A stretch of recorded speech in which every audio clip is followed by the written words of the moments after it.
everyone, and welcome to episode 15 of Gamestack podcast. So I'm Shaline, and he's Rick. Hello. And Vendortron is a silent partner in the podcast today. He is actually on a fabulous sunny vacation that he very much deserves, and although we miss him, we are very happy that he has some downtime. Yeah, I've heard that he's trying out his United States legs, and so far he's shot 5 animals, I've heard, including 3 cats. So he's really well.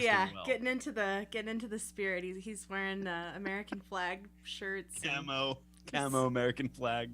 Scott. Can you really get more American than a camo American flag? No. I don't think you can. No, you can't. Yeah. I don't think you can. So yeah, Vendor is actually stateside, and so yeah, but he's doing good. So anyway, let's do a podcast, Rick. Do it. What do the listeners have in store tonight? Okay, well, tonight we are going to talk about news, including free games for the month of May, that amazing Red Dead Redemption trailer that dropped. It was awesome. Mm-hmm. We are going to talk about our gameplay. I have been playing God of War, and I also played the new Harry Potter mobile game, Harry Potter and the Unreasonable Microtransactions. Oh. Nice. What have you been playing, Rick? I've been playing actually Fallout 4 and The Division, and we'll talk a little bit more about that later. But, nice. Shaline, I'm back in Fallout 4. Very nice. We also have some emails to read, and we have a couple of things to mention before we really get into the show. Up on our YouTube channel, you can find the Life is Strange Before the Storm bonus episode that Vendortron and I recorded a week or two ago. It was feels. There were many feels. I heard. Also many pirate puns. And it was good. We really like playing Life is Strange together. It's like a soap opera. We've started calling it Days of Our Life is Strange. Not a stretch at all. On our YouTube channel, you can also find the Division Let's Play that Rick, you and I recorded last week. Yes. Yep. We will be on Spotify soon. This very podcast. Yeah, that'll be in June. They're having a huge influx of podcast submissions, and ours is submitted, but it's just taking a little longer to roll out since they're updating their infrastructure and such. So you can look for that right around the beginning of June. Gamestack will be on Spotify. That's pretty exciting. I think it's going to be fun to be on Spotify. And you and I also did a little guest appearance on ASA Podcasting's Twitch channel. We did a bobblehead stream for the unarmed bobblehead in Fallout 4. We hung out with the Atom Cats. We did. It was a really good time, and you can find that on their Twitch channel, twitch.tv/ASA Podcasting. They will have it up on their YouTube channel as well. I don't know if it's up yet or not, but thanks again to the lovely Jensen ladies at the Fallout feed for hosting us. Speaking of hosting, go ahead and drop us a host. Give us a follow if you're new here on Twitch, and shout out to everybody in the chat room: Archin, Sean, Joseph Tao, Mello Rodani. So, yeah, we love you, even if we can't pronounce your name. 5-star review shout outs. We had a 5-star review this fortnight. Thank you so much. Yes, Jay Cage says, as a busy gamer, this podcast keeps me in the loop in a fun and exciting way. The cast share their different perspectives in a refreshing manner. Great job, guys. So thank you for that. Rick, how can the people leave us a 5-star review to get a shout out on the show?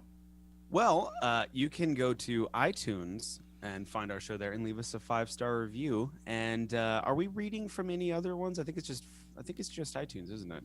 Just iTunes. If you happen to review us a 5-star review on some other podcast aggregate and we don't catch it, let us know. Just send us an email. We don't have time. Like it's hard to check all of them. There's so many of them out there right now. Mm-hmm. And but yeah, we hope to. One of the things I should see if our aggregator consolidates those. That's a good idea. It's hard to get somebody to consolidate that kind of thing without paying a lot of money for it. Good thing we pay a lot of money for it. Yeah, you have a point.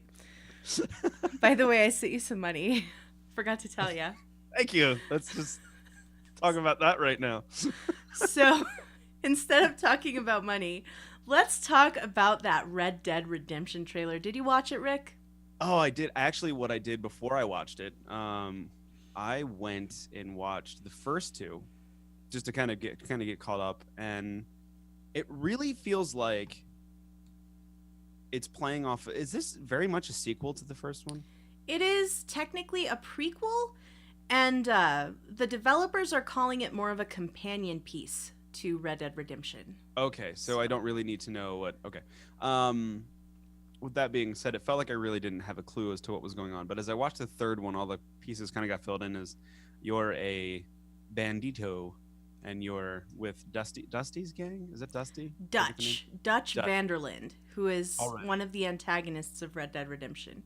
So It seems to me that if you have played Red Dead Redemption, you will have, some deeper lore implications. You will see things that other people don't, but you will have a good time if you haven't played the previous game. So yeah, I'm hoping I'll have a good time with it. I, however, am really excited for a Western game. I've been wanting to play one. I think the only one I had ever played was Gun, and I found it really short and it was good, but it felt a little lacking. Mm-hmm. So I didn't have a PlayStation at the time of Red Dead Redemption. However, I've got a PlayStation 4 now. I'm really looking forward to Red Dead Redemption 2. I don't understand why Rockstar isn't bringing these games to PC. I don't know either. I would love it to be on PC, but I'll settle for a PlayStation 4. I'm really excited to play an outlaw. I mean, we were having a conversation earlier, and I was like, "This is going to be a bloodbath." Like robbing people. I can see this is going to be like they're going to get robbed and then they're going to die. Like I just see it. Like I watch all these Western shows, and I'm like, the bad guys need to be more evil, and then the good guys can be more BA and taking down the bad guys. But this is going to be terrible. But you said I was bad in most video games, which I really don't think so. I feel like you're bad in a lot of video games. I mean, I'm bad at video games, but I'm not bad in a lot.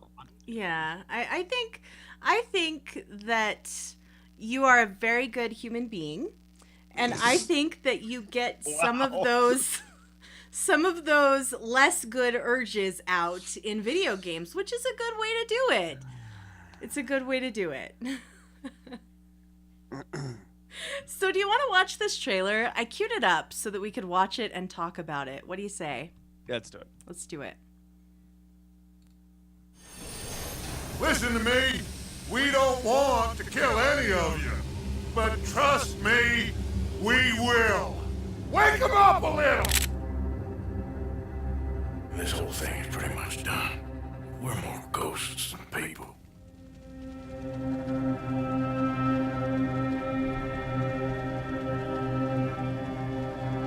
You have got to keep faith. They will not crush us.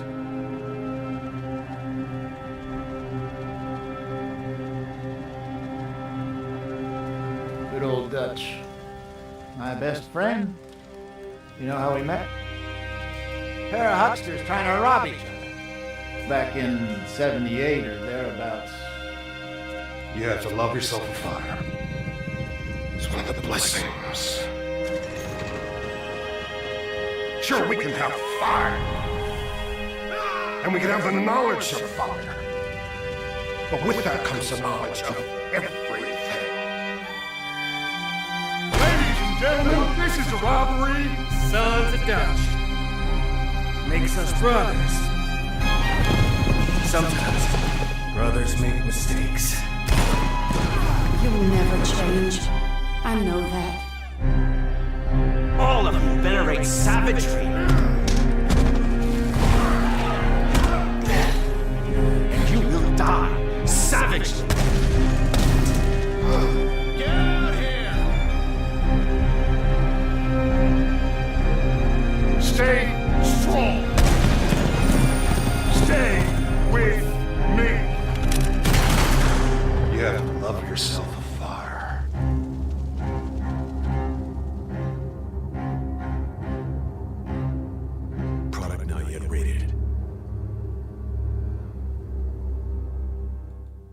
So can it be October yet? Yeah, I know. I was telling my wife, I was like, I cannot wait for Red Dead 2, and she's like, Spyro, which comes out a month before Red Dead does. And so after I realized Spyro's coming out and she's like a fanatic of that game, I also realized that this comes out a month later and they're both for PlayStation 4. We have one PlayStation 4. This is going to be an issue. So I have a few big takeaways from this trailer. One of them is, oh my goodness, that soundtrack is really, really drawing me in. I really liked the music. Nailed that feeling. I like some of the lines. Let's wake them up a little. Like, I don't know what it is. There's this, I guess the rambunctiousness kind of reminds me a little bit of my family and like some of the lines they say. And I don't know why I love Western, Southern stuff so much. I'm really looking forward to this game. I really am. Something else that I really was interested in about this trailer. I don't know if you watch Westworld. No, you've been telling me to watch that show. Westworld is amazing. It's sort of like Red Dead Redemption in a lot of ways. It's like if there was a theme park built around Red Dead Redemption, it would be Westworld. And a line that comes up in Westworld, this is like, I guess, very light spoilers. I don't know. I don't think it's a spoiler. But a line in Westworld is like, these violent delights have violent ends. And that I was taken right into Westworld when the guy says, you delight in savagery and you will die savagely. Yes. I just like, it was just tying together these two things that I really love. Also, earlier in the chat, I believe it was Limus who asked, was John Marston in this trailer? Yes, it was Limus. And yes, that kid with the scars on his face was indeed John Marston, the protagonist from Red Dead Redemption. So awesome. I'm not sure how I feel about that. I like him being old and grizzled, not young and wounded. Well, he has to go through young and wounded to get to be old and grizzled. Kind of has to happen. One of the things that I'm really looking forward to is this. So, can we talk a little bit more about Red Dead? Yes. So I've got an IGN article pulled up, and it's talking with. Let's see, who's it talking with? Rob Nelson, the co-head of Rockstar North, and he was talking. They're talking about like building the open world, and one of the things that he was saying is that they're trying to make this. They're saying the pace of the game is a little bit slower than the first one, like getting into things, and they wanted to make a more immersive world. And one of the things that they really focused on is the camps, that apparently the camp is going to be moving around as they get pushed around. And, you know, since you're kind of a right-hand man of Dutch's, your guys rely on you. So you've got to feed them. You've got to, like, make sure they're cool. But they're trying to make it, like, more fun and not like a Sims thing. But so that entails that you get attached to the guys that you're with when you're doing these missions. And that with the antagonist, it looks like that scarred up guy with the bowler hat. Mm-hmm. The quote that you were saying you really liked. I think he's the law in this game. It looks like. Maybe I didn't get a law sense from him.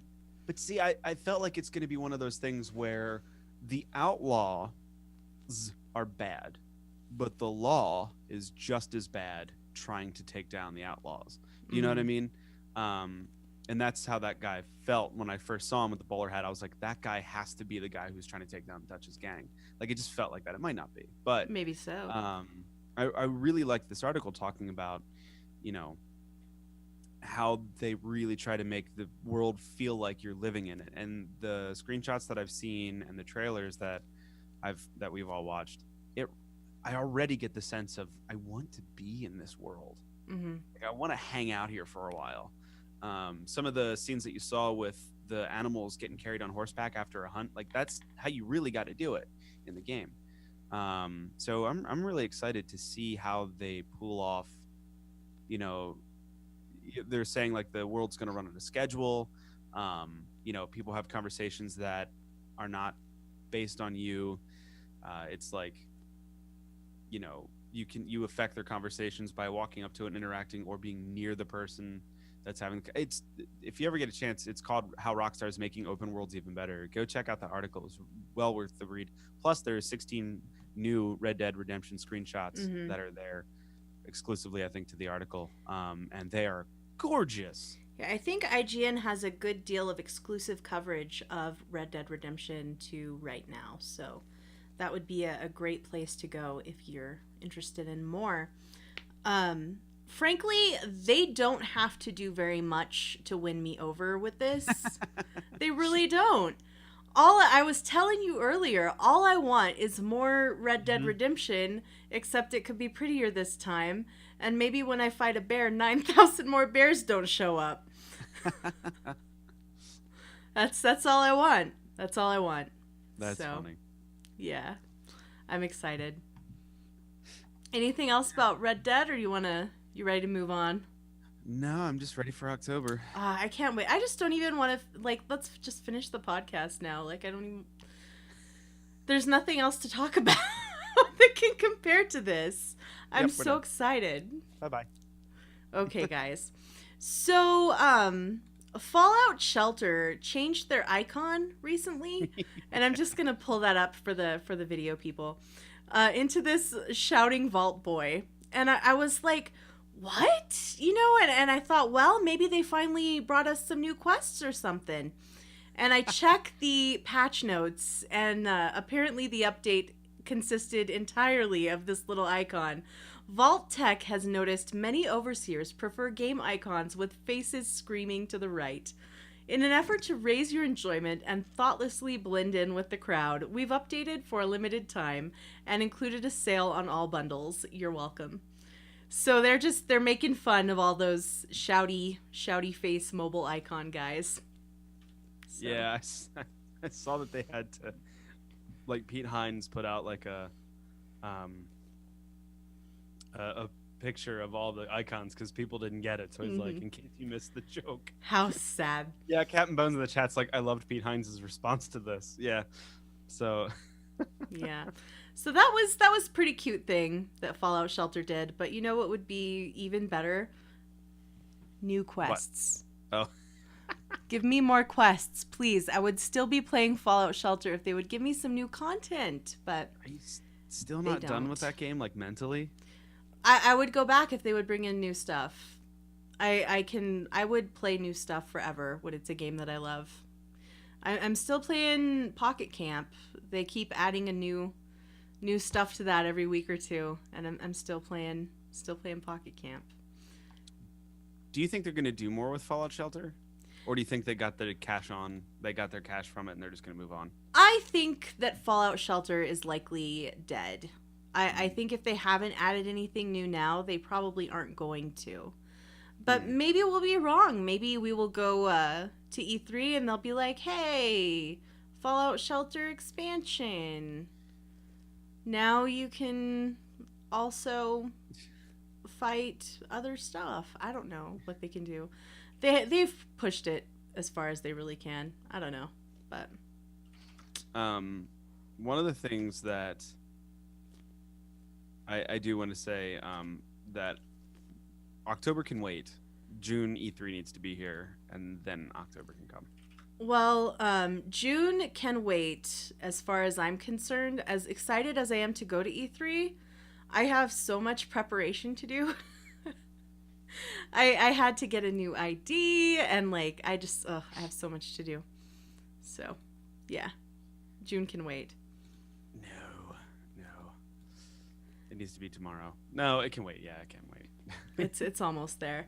It's very, very close. Very, very close. I like how it's a month away and everyone's like, because even Captain Bones is like, it's only a month away. Like a month now is like a week. Mm-hmm. It feels that way. It does feel that way. So God of War is a game that came out. Boy. And it's, yes. I don't understand why that's so infatuating to everyone. Well, it's pretty funny. Have you watched any of the trailers or anything?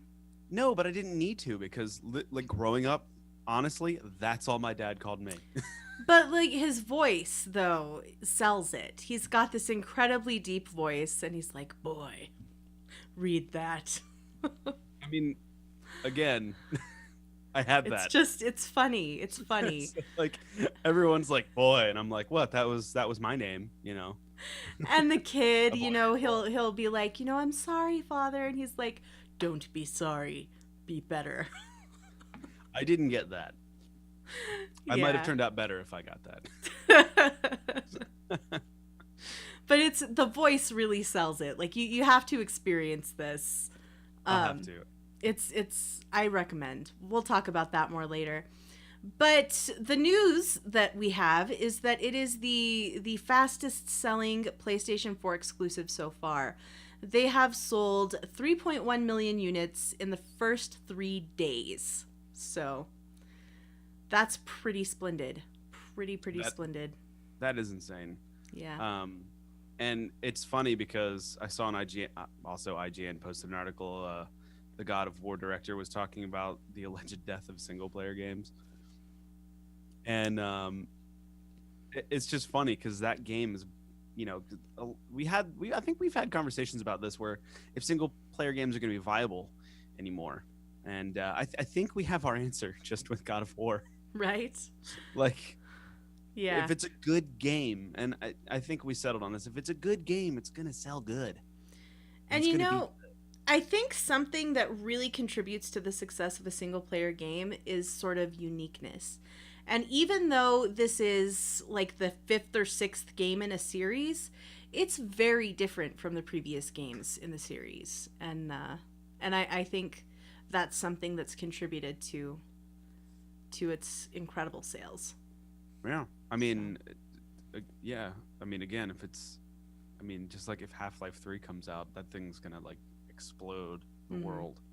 I just mean because it's a single player game. What if they April? I know April's passed, but next year Valve should release a trailer for Half-Life 3 Battle Royale. I would die. Oh, I would just die. Everyone would just Half-Life 3 Battle Royale. Goodness. If Valve was Valve's not publicly traded, is it? I don't believe Valve is publicly traded, though. Well, if it was and they did do that joke, it would tank. But that does roll us right into our next news story, though. Thank you for that very smooth transition there, Rick. Valve has bought a new developer. Can you guess who? Who would really fit that Valve thing?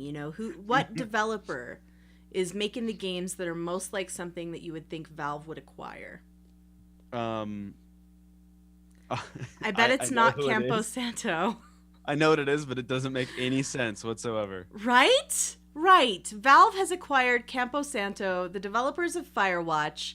They are currently making an incredible looking game called In the Valley of the Gods, which is sort of a 20s Egyptology game. Captain Bones said EA, by the way.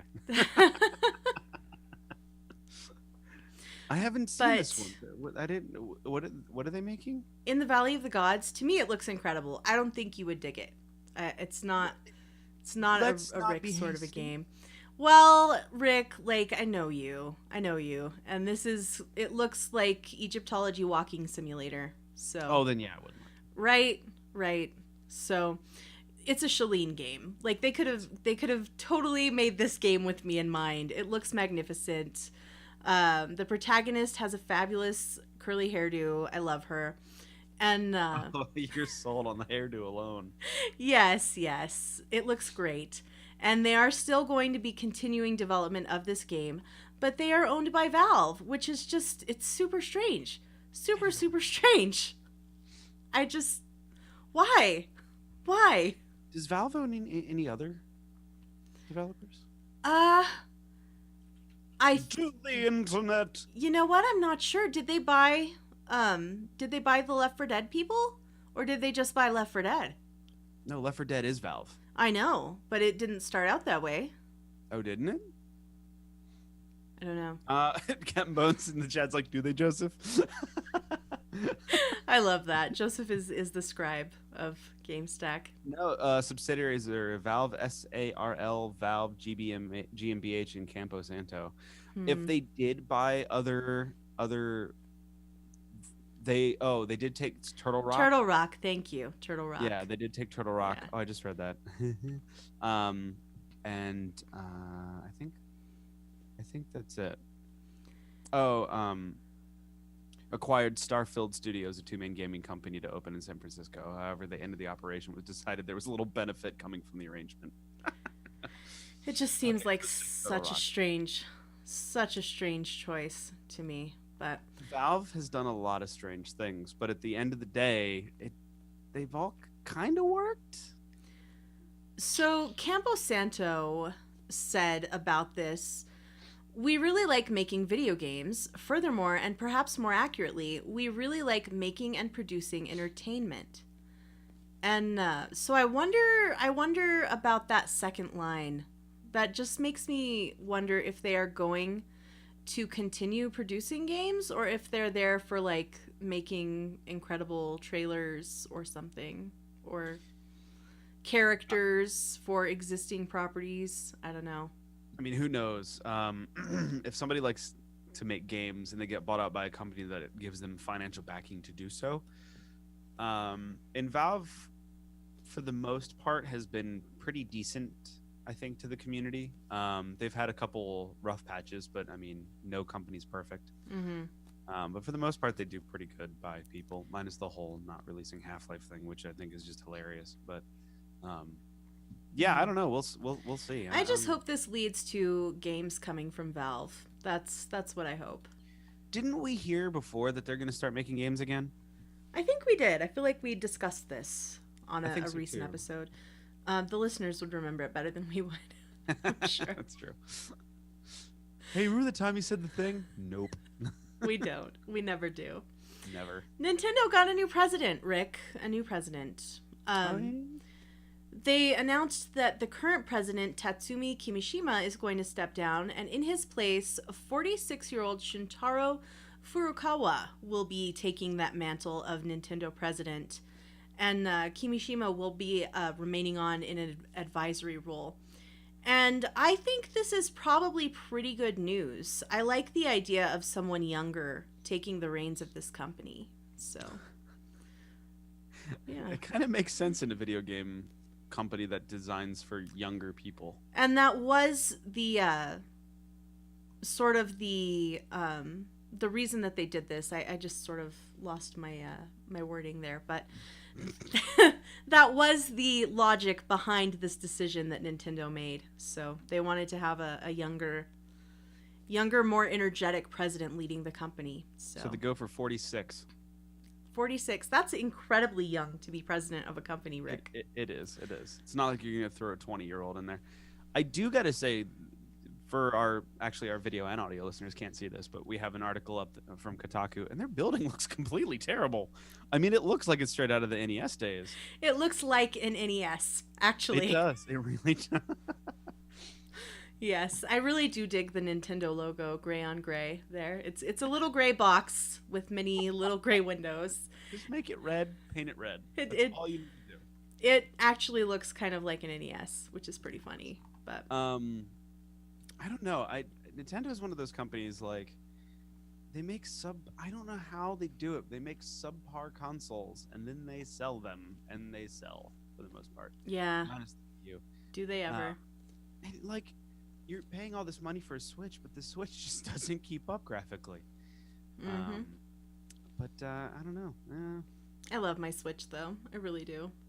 Mm-hmm. It's great to, like, lay in bed and play Zelda or Skyrim or something. Or in the car. Take it to a hotel. Yeah, I mean, it does make sense, but it's just, I don't know. Yeah, but I'm glad that they're trying to finally get younger. Indeed.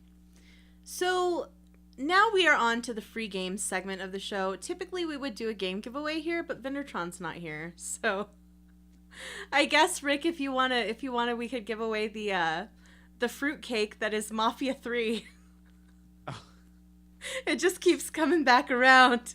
What happened last time? Well, first we gave it to a bot, right? And the But I bot thought could not claim the game. Then we gave it to a listener, and that listener does not play PC games. So she asked us to give it to another deserving listener. So we'll wait till our RNG comes back. Indeed, we do need Vendortron to help us do this. But even though you cannot receive a free game from us this time, you can get some games if you are an Xbox Live Gold member. For the month of May 1st through 31st, Super Mega Baseball. Oh, that sounds super mega fun. Super mega fantastic right there. Baseball 2. It's a second one. It is the second one. Super gotta Mega look this Baseball up. 2. And May 16th through June 15th, you can get Metal Gear Solid 5, The Phantom Pain. The first 2 hours of that is real good. I can't speak to the rest of it. I've started it and stopped twice. Yeah. Like, I really liked the flaming horse. That was my favorite part. There's 2 big maps, right? And you get to the second one, you're like, done. Because it's just like, I gotta do all of this over again. I really liked Ground Zeroes because it was like 3 hours long. I don't know. They should have just let... I don't know if Kojima was trying to make a game that was linear and they made him do an open world thing. But they should not have made that open world. It just doesn't feel like a Metal Gear game. I think Kojima is insane. I do. I think he's insane. He's a crazy man. We love them, but we love him. He's sort of a genius also, but he's a crazy man. You're still convinced that this thing that he's doing is just movies. Utterly convinced. There is no game. He just wants to hang out with Norman Reedus and Mads Mikkelsen, that's all. And Guillermo del Toro. Oh, can't forget Guillermo del Toro. Backwards compatible for Xbox Live Gold, you can get Streets of Rage May 1st through 15th. I had a great typo on this one. Streets of... It's like Streets of Rage. 5 stars. 5 Streets stars, of Rage. 1 star. It's like a Yelp simulator. Exactly.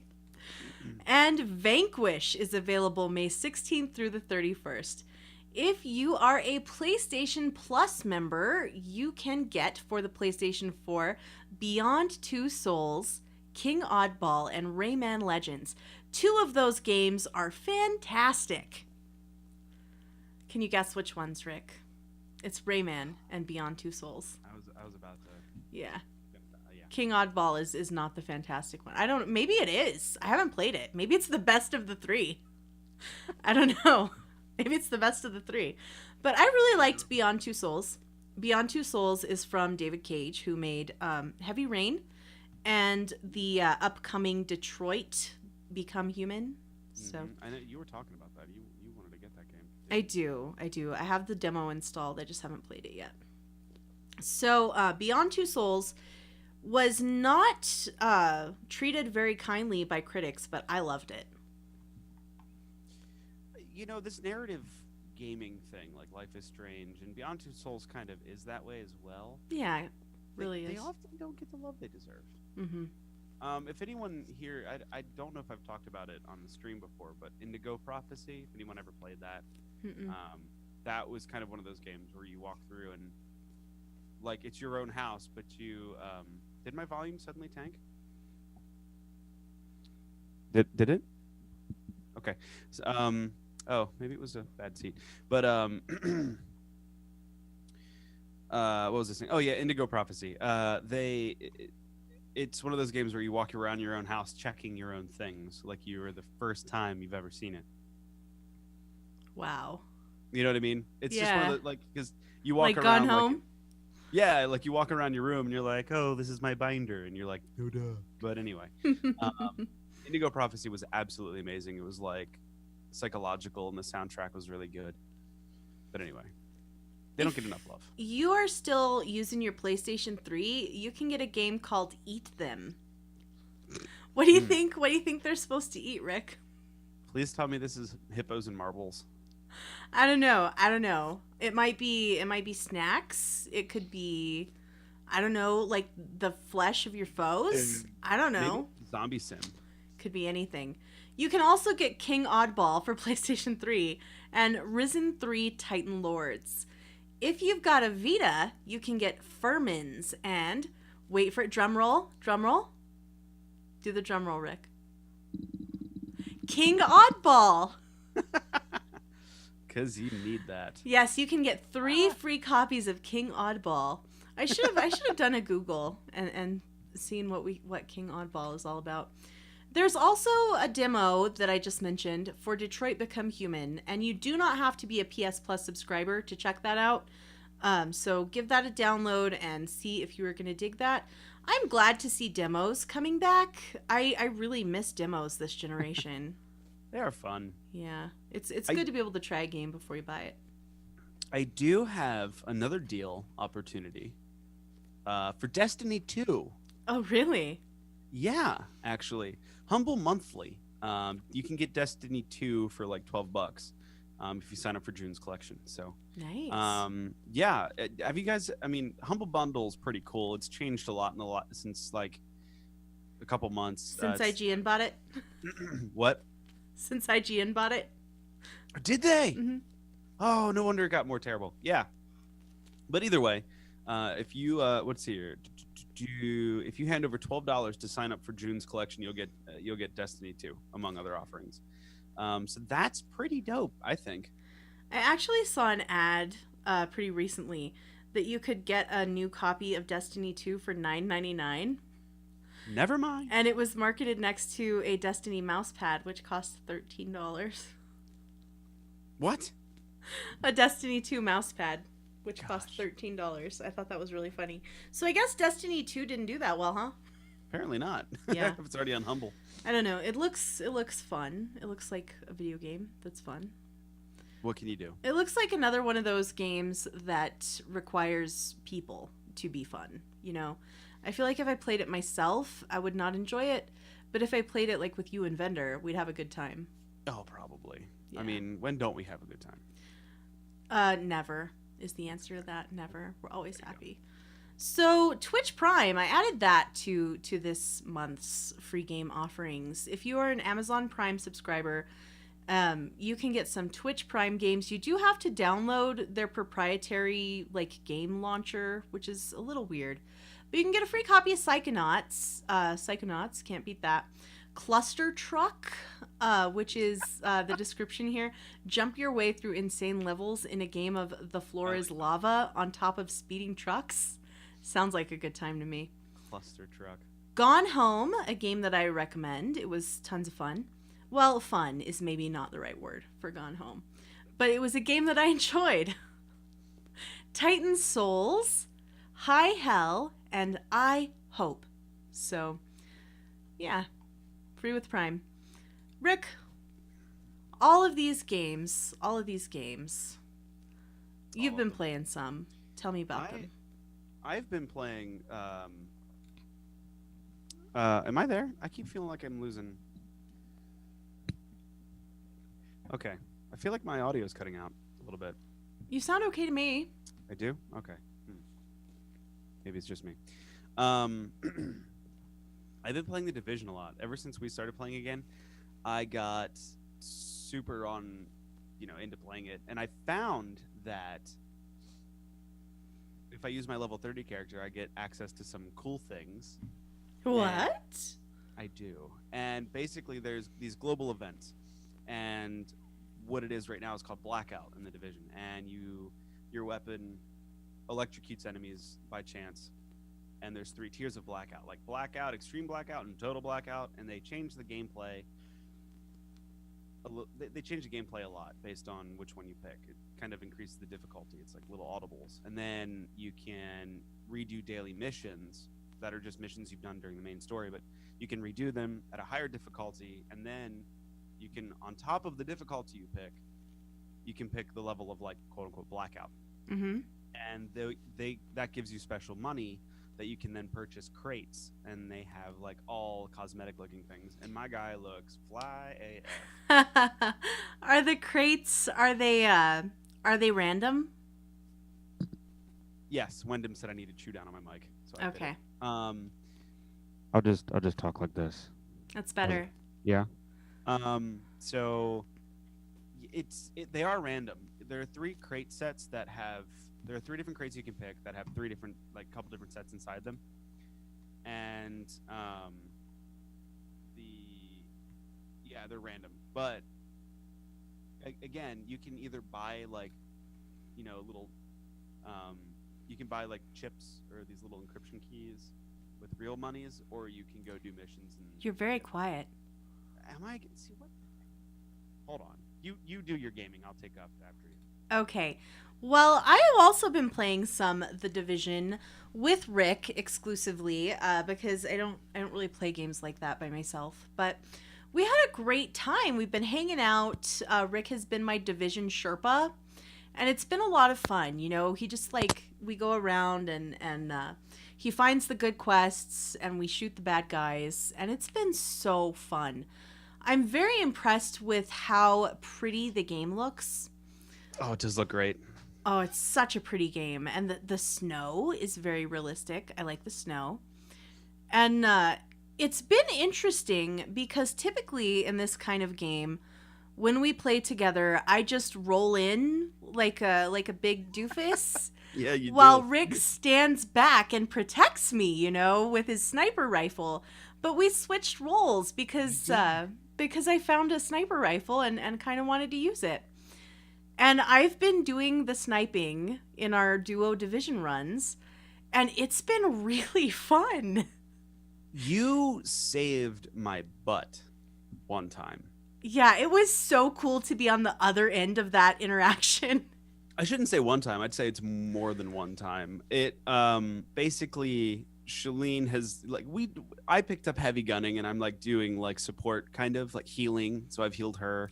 I'm healing. He's absolutely the healer. He has these health grenades, and it's wonderful. But I'll tell that story in my gameplay. Keep going. Yeah, go ahead. That's really all I had to say about The Division. So why don't you pick up with yours, and then we'll finish mine. Okay. So keeping on The Division.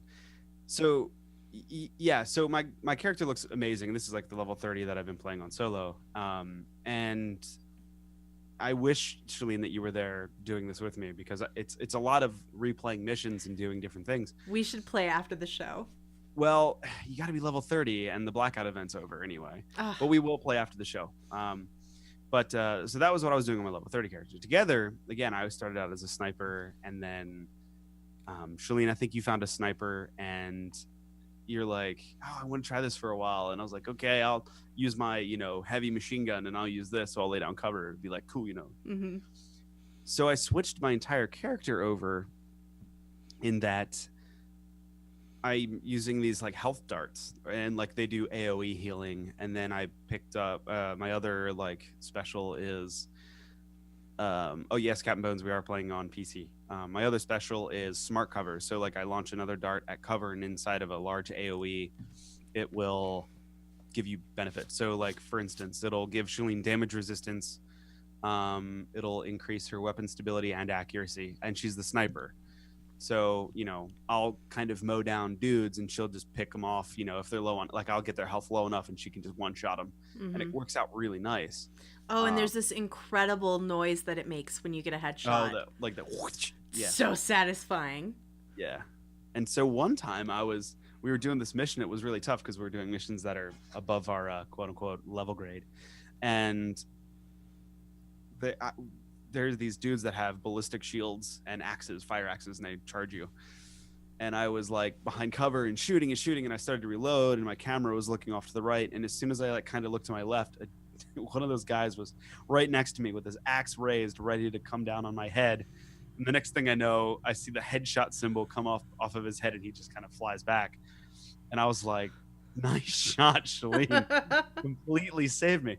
And there's been times where I've done that for you, like on Sea of Thieves, there's a skeleton coming up behind you. Yeah, all the time. That's what we're used to, I'm there for the fun clothes and the fun time. And, you do tend to be the big brother, and you're looking out for me, you protect me when we play games. But it was really fun to be on the other end of that interaction and just totally save your butt. It was fun. Totally. And like this game is probably it's probably the only game where I'd say we're like on equal, like we've picked people who are fitting each other. Yeah. So, We've got very complementary play styles right now. Yeah, and I really like that. It's really fun because a lot of the games that we play don't really have that. I mean, PUBG is like get all the guns that you can, the best ones that you can. Sea of Thieves is, well, everybody's pretty much on the same level. Mm-hmm. And that's the only games I think we really play together. Pretty much, yeah. But that's what I've been doing in the Division. It's been a lot of fun to play with Shaline, basically. I was going to say with people, but it's not with people. It's with Shaline. It's just me. As in, Shaline is not people. Anyway. Yeah, thanks for that. I have not been able to get into Fallout for a very long time. To date, right now, I think I got like 625 hours into the game on PC. And that's not counting the hours that I spent on the press copy? Press release. Yeah, the press copy. I forget what that was on. Yeah, it resets. It reset it after the game launched. So. Yeah, and I had it was like a couple weeks after it launched. So I haven't really been able to get back into it. And I tried mods and whatever. It's just kind of a thing. So I joined you, Shaline, on the bobblehead run, and it was kind of like the old days. It was so nostalgic. Yeah, and so I was like, maybe I should try this again, because I never got all the bobbleheads. I never, whatever, I always role play. So I removed every single mod and completely vanilla game. And I started a character. I rolled it how I wanted to roll it. And like I said, I took off every single mod. There is not a single mod on the thing. So you're playing vanilla? Complete vanilla. Absolutely complete Totally vanilla. And I'm having so much fun. I'm having so much fun playing that game and just like not skipping dialogue, just paying attention to it, having the music up, and just enjoying the game as it is. Because I beat it as the Brotherhood of Steel on Survival. When Survival first came out, I created a Brotherhood of Steel character. Are you playing Survival now? No. I don't have really the time to do it, so I just wanted to experience the game on normal, Mm-hmm. And so everything is pretty much normal. I'm doing settlements and building as I want, and it's just so much fun. It's a lot of fun to play. I haven't. My wife, she's like, "Have you found anything that you haven't seen yet?" And I was like, "No." I think maybe one magazine I found that I hadn't found before. I'm trying to think of where that was. It might have been in the Corvega factory. I don't know. It was someplace I'd always been, and I turned around. I'm like, "Oh, there's a magazine." It's a lot of fun. It is certainly a lot of fun to play. I don't know what changed. Maybe just getting rid of all the mods, going back to the way it was the day I played it. But it's super cool. That's great. So yeah, that's what I've been doing. Nothing crazy, just questing and hanging out with Dogmeat, who's constantly getting in my way. But, he's worse than Lydia. Oh gosh, he's so bad. I've been, my role play is basically what they want you to do. He's a soldier. He's a veteran. So I'm playing him like a soldier, grenades and rifles and that sort of thing. But it's been a lot of fun. Cool. Yeah. What about you? Really nice. Your gameplay. Well, I don't believe that we have told our story, Rick, of our encounter with the Kraken. Right. I forgot about that. Yes. And I think this was just you and Vendor and I. Yes. Well, right. Kind of, sort of. We'll get to that. So Rick, Vendor, and I are playing Sea of Thieves, right? We're having a good time. It's fun. We run into a little sloop at the island. And we're trying to sort of make peace with these people in the sloop. We don't want to fight them. And they're kind of strange. One of them offers Vendor a chest. And Vendor doesn't take his chest. He's just like, thanks. We're trying to be peaceful here. And this guy starts to get on the boat, and I've taken on the role of the diplomat of the group. So I go into the local chat, and I'm like, excuse me, please don't board our ship. My friend here is really good at PvP, and he doesn't want you to come on the ship. Yeah, because I was like, tell him not to board our ship. So he boards our ship, and Rick kills him to death, like, As you instantly. do. And I'm like, I tried to warn you, like, I'm sorry, but, we don't want to fight, but just, you stay on your ship, we'll stay on ours. And so he's, like, waving at us and stuff, and we finish selling our chests and we leave. And then we come back later on with some more chests, and this same sloop is still there. Yep. And so we're hanging out with this guy. We go in the bar together, and we drink a bunch of grog, and we dance, and we play music, and it's an incredible time. We're playing music with this guy, and he, like, gestures to us. He beckons us to come with him, and so we follow him onto his ship. And he loads himself into the cannon and shoots himself onto the deck of our ship. We thought he logged. We did. And So, you tell this part. no, I just want to touch back because you're forgetting when Vendor accidentally shot at him. Oh, that's right. We were... Because Vendor, he tried to, like, pick up a chest or something and accidentally shot at him. Mm-hmm.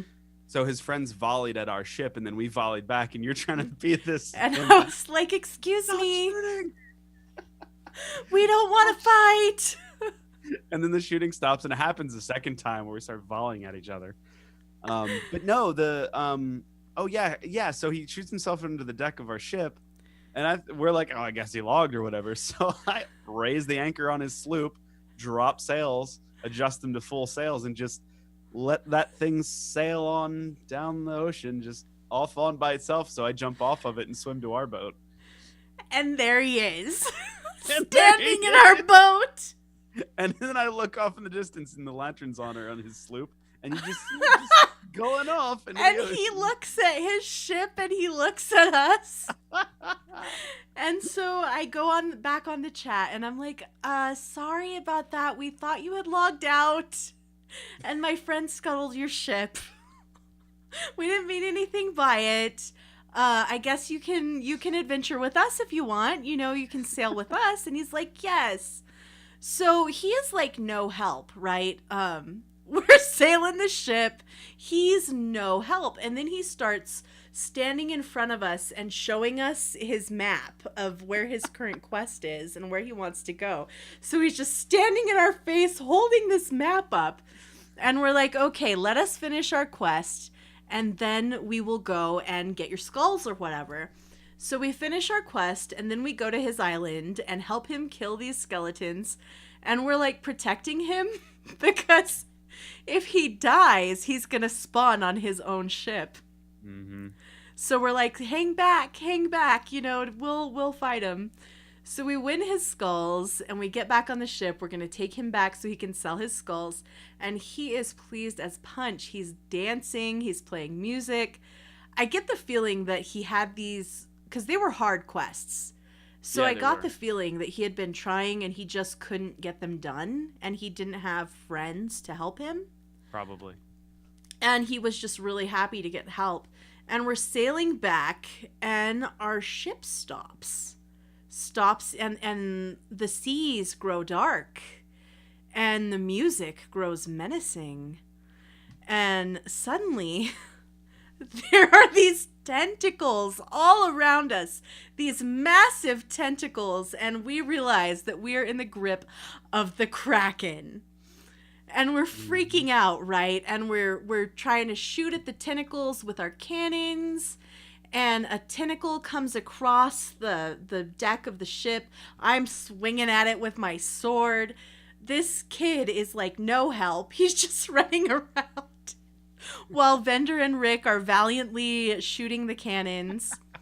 And suddenly I realize that my character is raising up into the air. And the Kraken has me in its grasp, and it's just swinging me around, dipping me into the ocean. And I'm like, guys, it's got me. And Rick and Vendor turn around, and they're like, concentrate fire on that tentacle. Hey, I got to admit, the rando was firing at you. Yes. I mean, like he was shooting the tentacle that you were captured in, so he was helping. Yes, he did start helping, and he helped. He did. We did escape the grasp of the Kraken. You guys saved me. I swam back to the ship. We hammered away at the Kraken. We escaped its grasp and left it behind us, and it was just the most magnificent random experience having this incredible adventure with this total stranger. And I'm laughing, Rick, thinking back because we're like, listen to Gamestack. Oh yeah, we were like plugging the show. Twitch.tv/We Just Love Games.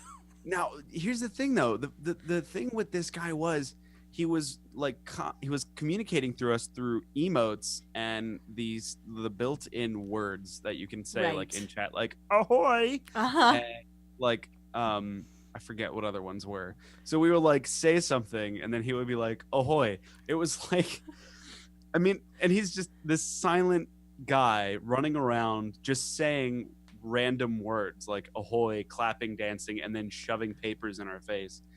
It was the so funniest strange experience. Like if you met this human in real life, kind of like just it was so good. And I added him as a friend on Xbox later, and he sent me a message. He's like, how do I watch the shows? So he may be watching right now, so major shout out. We had an incredible experience hanging out with you, and it was a good time. So shout out to Dark Hacker. Yeah, Dark Hacker. So yeah, that was really fun, and we hadn't told that story yet, so I was really excited. I also played the new mobile game Harry Potter Hogwarts Mystery, aka Harry Potter and the Unreasonable Microtransactions. So I was initially very hopeful about this game. It seemed charming. After you get to the section where you can design your character, I learned that there is one curly hairstyle that is available, and it costs $10. $10. That's no good. No, it's not. And you can't play for very long before it shuts you down. What? Yeah, you have to have energy to do stuff, and you don't get to progress without the energy. So you have to wait for your energy to recharge. But then if you wait too long, you missed your shot and you have to start the mission over. Wow. It's yeah, so I quit that pretty fast. I did not get very far in this Harry Potter game. But it did seem okay. I mean, I don't know. Limus says, aka pay WB or watch a child get strangled. That is 100% accurate description of this game. The first mission where you run out of energy, your character is being strangled by a plant. And you run out of energy in the middle of being strangled by this plant. It's just like, I'm tired. Exactly. So you can't progress. You have to come back later. Yeah, it's so strange. So stupid.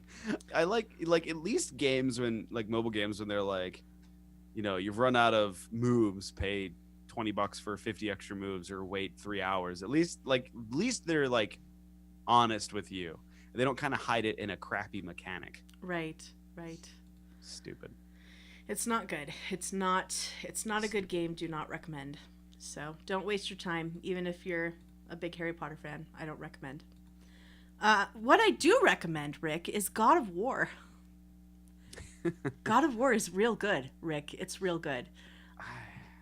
I have never played a God of War game before this one. Oh. And I am just utterly enthralled with this world. I think about it all the time. I just want to be playing it. Wow. And it's not fair because this has been the week of my life when I have not had time to play games. 4 Miles says, what is this God of War? I think I just lost. Yeah, your volume is just gone, Rick. I don't know what's going on. But God of War is amazing. This will be, Joseph Tao mentioned spoilers. He says it's hard to talk about it without spoiling the cool parts. Well, don't. I will not spoil any cool parts. I probably haven't even seen the cool parts yet because I am really taking my time. I won't be spoiling anything. I have been really taking my time with God of War, and I just met the first dwarf, so I don't know if that tells you where I am. That was about 4 hours, maybe 4.5 hours in Shaline time, because I'm spending a lot of time just hanging around the environment. Nice. And a lot of people are saying, "What is this? What is this? I've never heard of this." I know. I can't tell if they're being serious or not. I think they're being serious, Rick. God of War is it's sort of a reboot of the series. It's an old series. I think the first one was for PlayStation 2. Sounds right, yeah. The star of the series is a character named Kratos. In the first games, this is like asking your grandma to describe Pokemon. Me describing the old God of War games.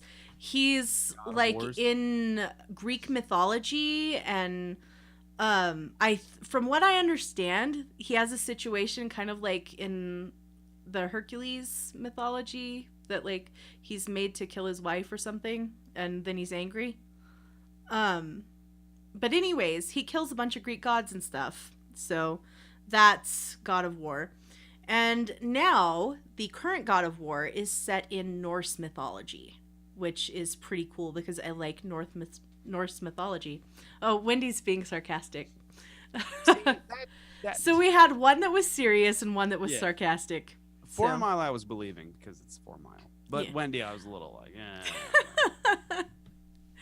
But this game is sort of like The Last of Us meets the aesthetic of Vikings. I don't know. It's amazing. It's so good. It's really, really good. And I don't know. There's so much about this game that is good. I really think they have succeeded in terms of writing these believable characters. I just see this relationship between this father and his son, and it's just, I believe it. I believe it so hard. It's That's awesome. occasionally very awkward, and it's very believable. I really, really enjoy that. The gameplay is pretty solid. I'm playing on the normal difficulty. Whatever difficulty it's on, the default is what I'm playing at. It seems awkward to me that the main attacks, are mapped to the trigger and the bumper instead of to face buttons. I feel like face buttons would be a bit more intuitive to me. Probably. But there are a lot of different attack mechanics that I've found very good.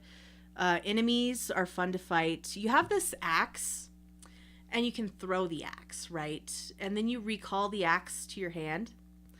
And it's just so enjoyable to do that. The rumble in the controller just nails this feeling of catching this axe as it flies back to you. Something else that I really enjoy about God of War is how successful they are at making you feel like part of the world. Kratos is a big, powerful guy, and this game makes you feel like you're also big and powerful in terms of the way the camera moves and the way you do things. Like, something that's really great when I got to this little wooden chest, right? And I'm thinking, okay, I'll bet he's gonna walk up and like kick the chest open, right? So I walk him over there and I hit the button, and instead of kicking the chest open, he just plunges his fist through the top of the chest, pulls out the valuables, and I was like, Even better. I loved it so much. It was so effective. There are puzzles. So far, the puzzles are not very impressive. That said, I'm very early on. Maybe the puzzles get better. Are they like lunkhead puzzles? Like he's staring at a square block and there's a square hole, and there's a round hole, and he's like. So far, all the puzzles are throw your axe at the shiny thing. That sounds like a lunkhead puzzle. Throw your axe at the shiny thing, which is pretty fun. Captain Bone says Kratos doesn't have time for locks. There is a much bigger story, I believe, to this game than what I have seen so far, and I very much look forward to discovering that story. Now I want to play it. I can't recommend this game highly enough. This is one of those games that I sit down to play it, and everything else is gone. You know, I'm here, I'm living in this world, and I can't recommend it highly enough so far. So, yeah, that's God of War. Nice.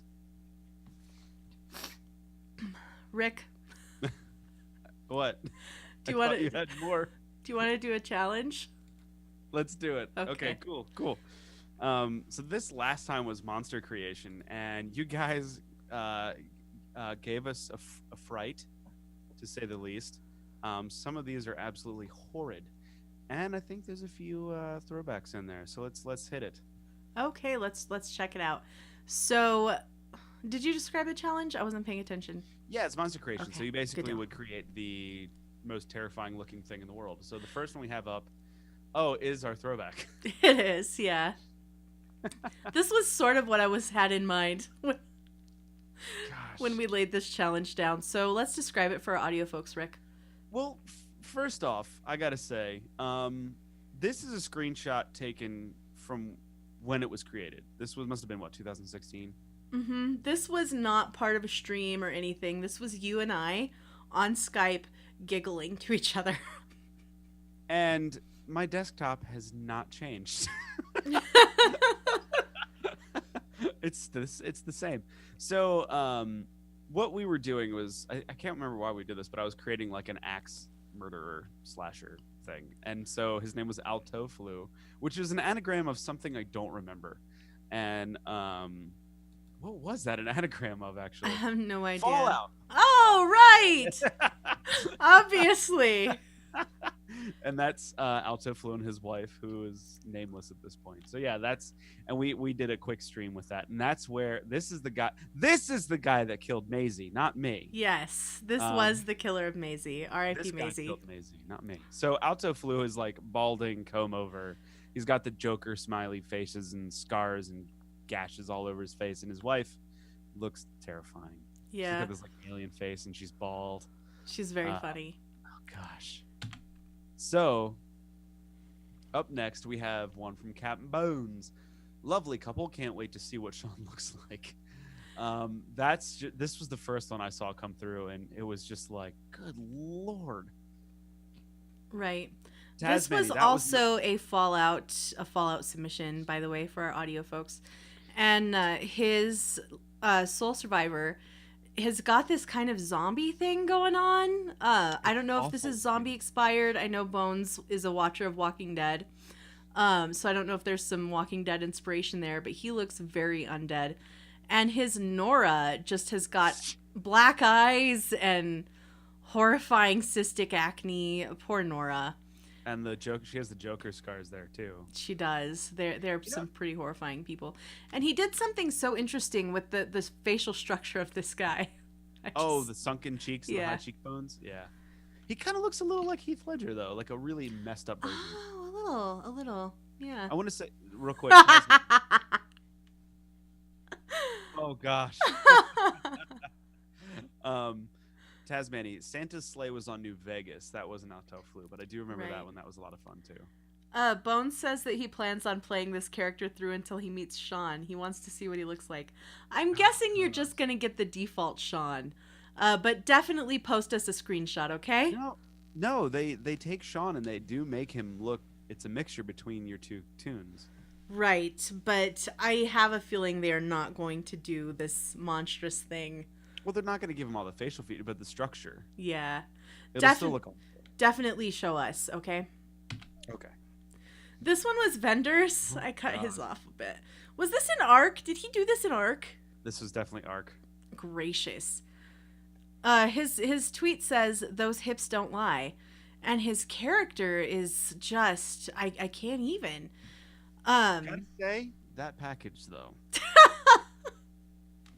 It's like we've got armadillos in our trousers.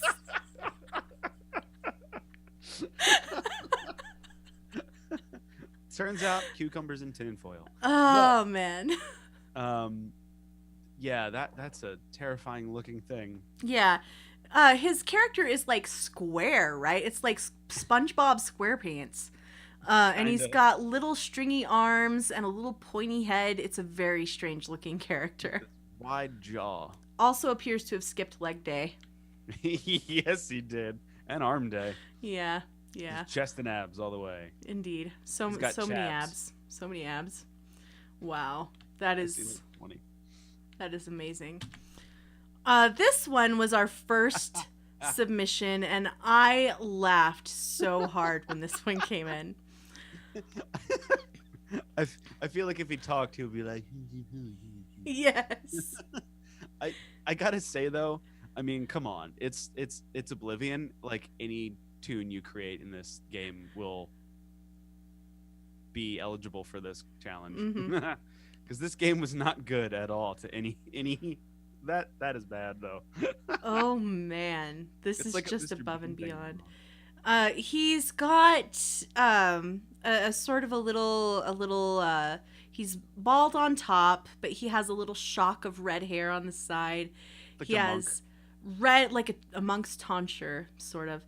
He's got red cheeks, a very pointy nose, and his jaw just sticks out just so ridiculously.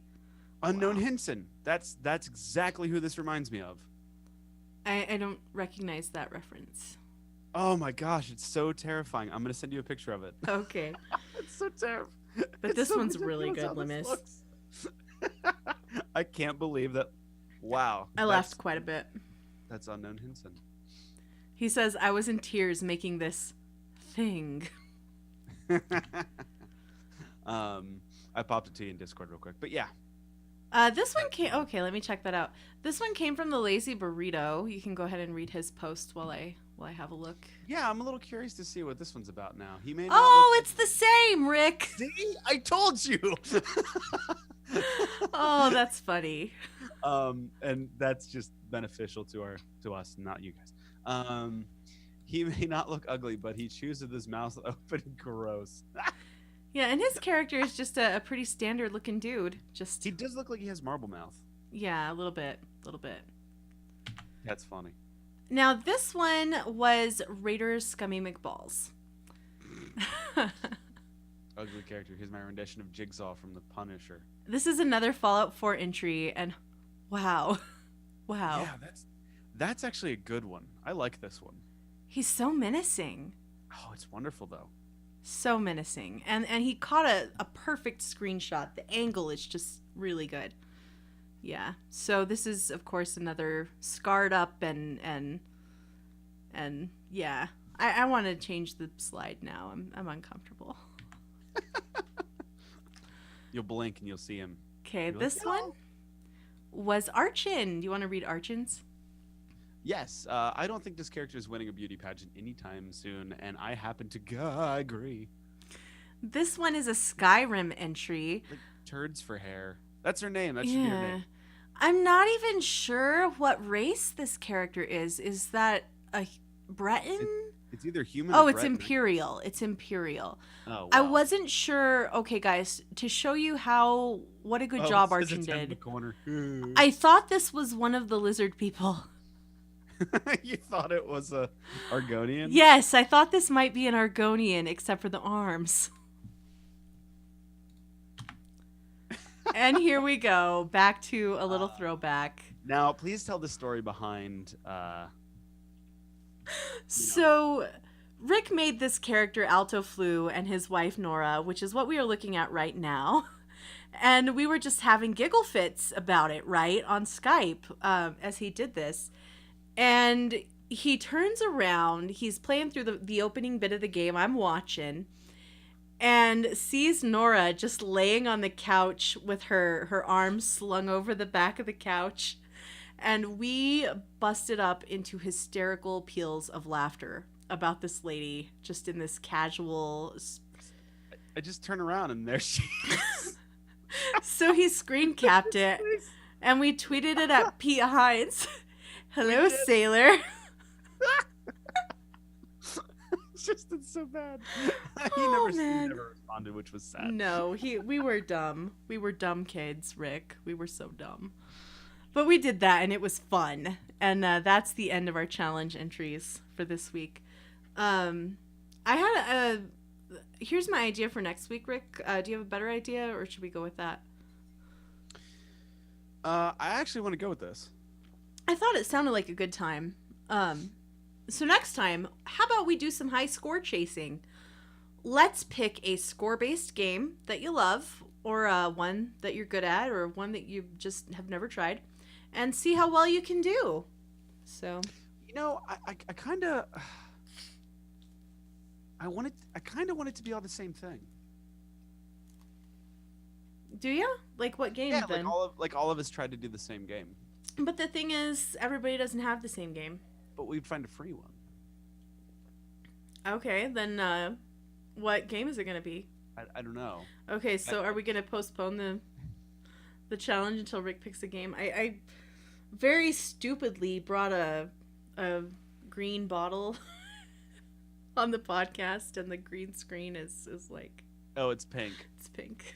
It's like, here's all the pink. Yeah. It's a pink bottle. We're not sponsored by the brand, so you're like covering it up. Yeah, that's what happened. No, I just was thinking like I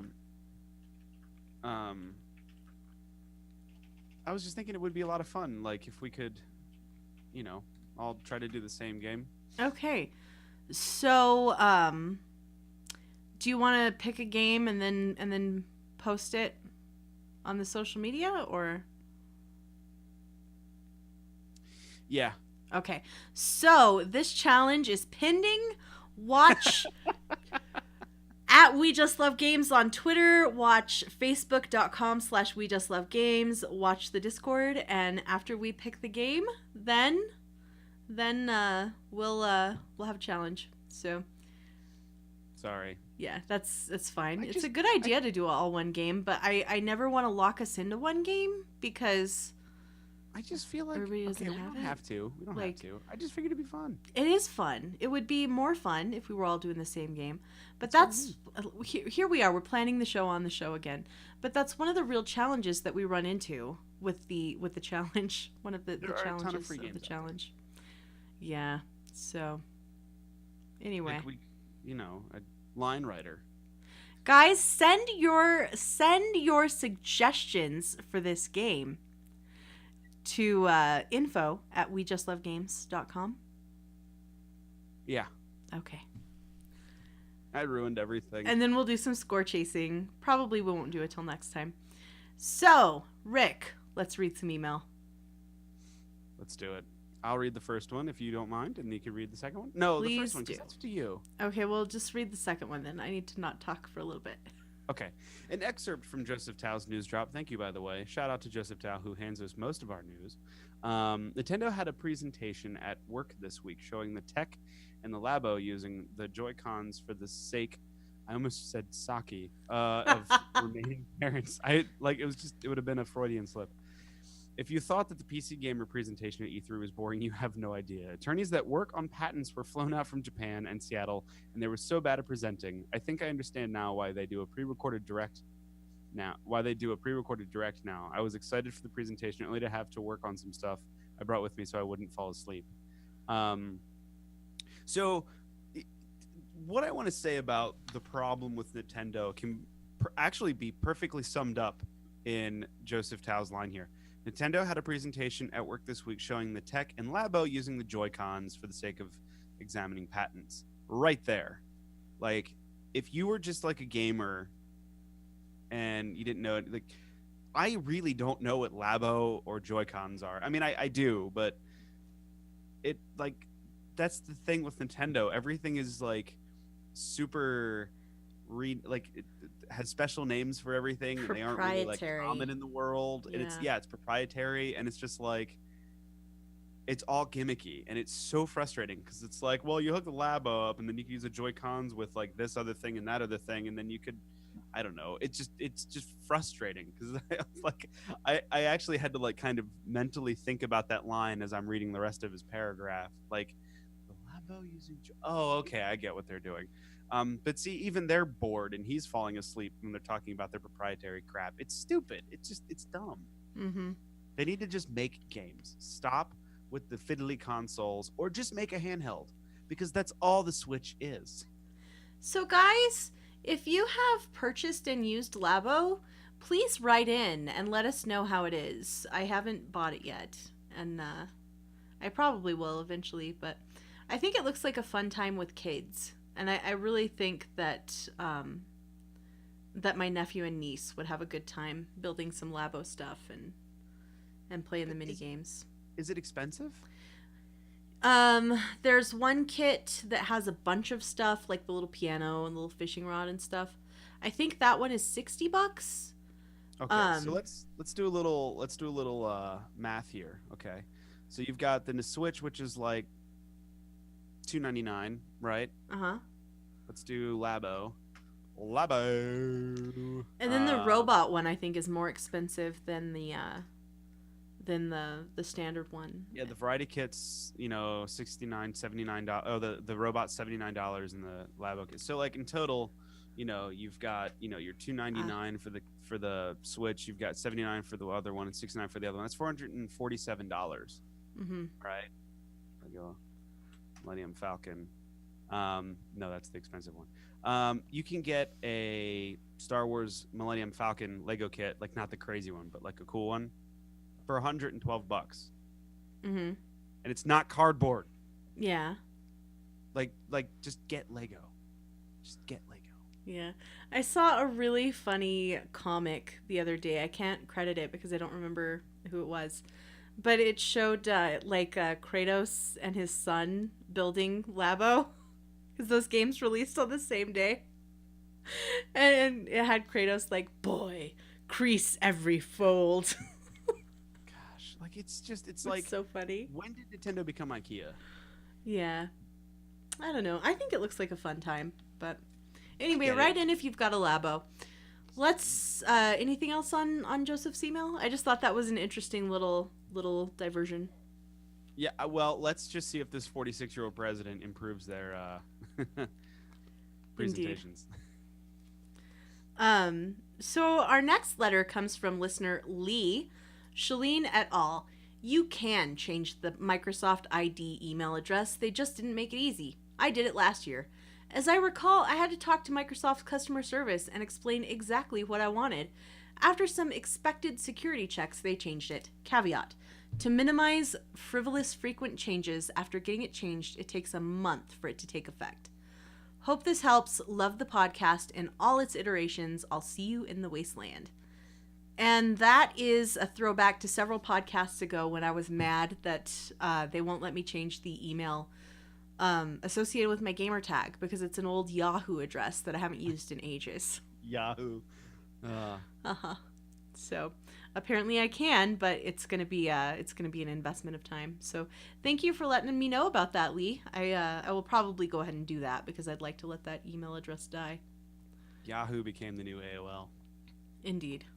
So, Rick. I was digging through.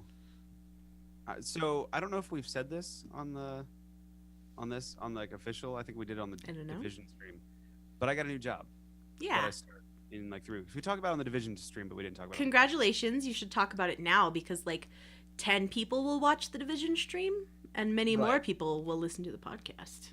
So for the past year, I have been mercenary basically. And working at anything in audio that I can.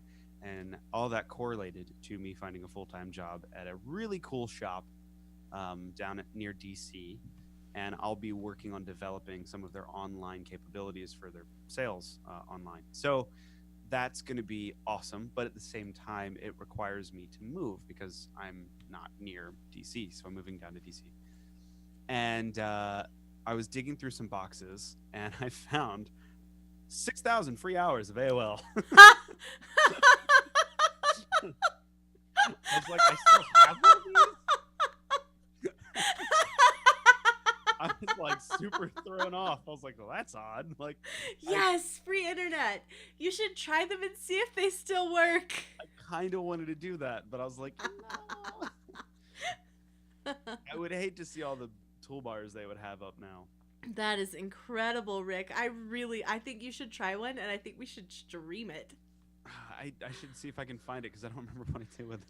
Oh man, that is amazing. Isn't that the thing? You find one, but then they get lost to time. Like they just kind of like dissipate back into like your junk. But no, Sean Aiken, I am actually yes. The attic is a hoard. I was trying to convince my wife. I was like, everything that's up there we have not touched since we moved into this house like 6 years ago. We could just throw it all away and we wouldn't miss it. Mm-hmm. But that's not the case. By the way, moving sucks. But on the plus side, though, our new place should have AC. But does it have DC? But I'll be near there. So yeah, any plugs or announcements? The only thing I have to say is, Shaline, do you have anything to say? We are getting close to E3. We are, I think, 2 podcasts away from E3. So not the next podcast, but the following podcast will be our E3 predictions podcast. So go ahead and start sending in those E3 predictions. Yes, please do. And where can they send them to us at? You can email us at info@wejustlovegames.com, info@wejustlovegames.com. You can find us on Twitter. Rick, you threw me off. Sorry. You can find us on Twitter at WeJustLoveGames. I am Shaline L, ShaLinel. Rick is Rick McVick. Vendortron is Vendortron in. And even though he's not here today, you should still follow him. Call him Bob. Call him Bob. That's a very, very obscure reference right there. Facebook.com/WeJustLoveGames, Facebook.com/groups/WeJustLoveGames. We also have a Discord server. The Discord server is basically just an extension of the Twitch chat. Pretty much. So join us there. If you would like an invite to the Discord server, send us a message on any other platform. Send us an email, send us a tweet, message us on Facebook. We will get you a link to the Discord. We record this podcast live at 6 p.m. Mountain Time, 8 p.m. Eastern Time on twitch.tv/WeJustLoveGames. We would love for you to join us. Even if you're not free on Friday evenings, go ahead and follow that Twitch channel. Sometimes we do bonus streams during the week, and maybe you would be free during one of those times. So definitely give us a follow on Twitch. We are on YouTube. We don't have a tidy YouTube URL, but if you just search like We Just Love Games on YouTube, you'll find us. Our actual URL is like a string of 87 numbers and letters arranged randomly. We need to get that taken care of, actually. We need to fix that. But we are on YouTube, so follow us there. Ring the notification bell so that you don't miss any of our content. We're on iTunes, Stitcher Radio. In June, we'll be on, what's it called? Spotify? We'll be on Spotify. I don't use Spotify. Oh, okay. Yeah, that's it. Thanks, guys. We love ya. Thank you so much for watching. Hey, look, it's the outro. How about that? Credits and everything.